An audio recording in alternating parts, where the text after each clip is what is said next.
My name is Tim Nolan. I'm a transplant. I moved to St. Paul 6 years ago in September. I'm a member of the TBI here at Regis. We meet the first Thursday from 5:30 to 6. But that's a neat thing to support around like-minded people. I heard the one expression, brain injury is an invisible injury. But despite of that, going back, just a quick little thumbnail what got me into that situation. I was sixth in the state 100-yard dash my freshman year at St. Thomas Academy. Being fast suggested I go out for football. About 130 pounds dripping wet. I was injured in practice. They had a practice helmet, was flimsy, kind of a cardboard deal, and they had the fancy deal for the game. But I was picked up and thrown to the ground, knocked unconscious. I was tasting blood immediately. I went over to get a drink in the hose, and the football coach, football player, don't drink water. But anyway, I went to the team doctor. Fast forwarding, I went to the family doctor. He said, "My God, you have internal hemorrhage." And I was flat on my back in the hospital at St. Barnabas for about a month. And then, in spite of that, leaving the academy to play, my passion was hockey. I left St. Thomas to go to play hockey at Edina, and I was injured my senior year.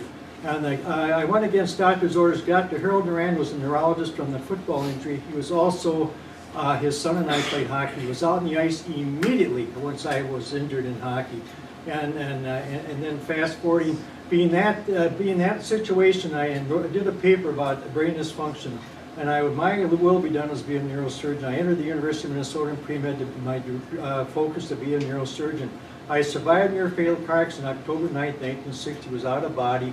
Being that close to death, I went in that direction. I left the university, went to mortuary school, and prior to that, I worked at the head of the county coroner's office that summer. My uncle said, if you can tolerate that, you'll be able to tolerate being in the funeral service. I left Minnesota, I went to mortuary school down in Dallas, returned to Minnesota. I had a very gratifying career in funeral service for 24 years. I was honored to be one of the funeral directors for Hubert Humphrey. And after having that experience in 1978, I went back to school, studied under Kubler-Ross. My field of expertise is grief. I left funeral service in '85 and went in another career working in behavioral health. But I was able to use the dynamics I learned from Kubler-Ross, what the 5 stages of the people go through the dying. Also, anybody that goes through a loss or change goes through those. And I have it as denial, anger, bargaining, depression, and acceptance. I use that in a 4-leaf clover. And to this day, because I had that, being that close to death and had those opportunities of closing the eyes of the dead and gently opening the eyes of the living and working in behavioral, even though I've had these injuries, I have learned to live with that. Because of the football injury, my eye reflex is different. My dexterity is a little bit different. I have a built-in barometer. I can tell when I'm getting tired. But tonight I want to make let's raise the safety net. So people with the spend down don't have to be dirt poor before that kicks in. And that's the thing I'd like to propose to you and to bring forward in the next session. To raise the safety net and bringing that up from $5,000 to maybe even $10,000. Because I'm just right on that. I live within my means and Social Security. But in the situation, I'd like to be able to start putting up a little bit of money in the sock for I can have whatever, leave some of my kids to fight over as I get older. But again, I want to thank you for your dedication to your serving your client, your constituents. And I feel really honored to be able to be in your presence.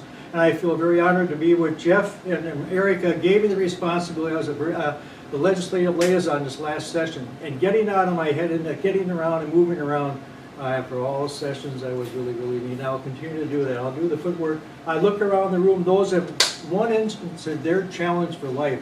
In spite of all the things, the trauma I've had, they were an inspiration to me. They may not need me, but I sure in the hell need them. I thank you all for your dedication. I'll continue to do what I do best, in helping the people. Great. And we'll Thank see you you at the Capitol for sure. Thank you.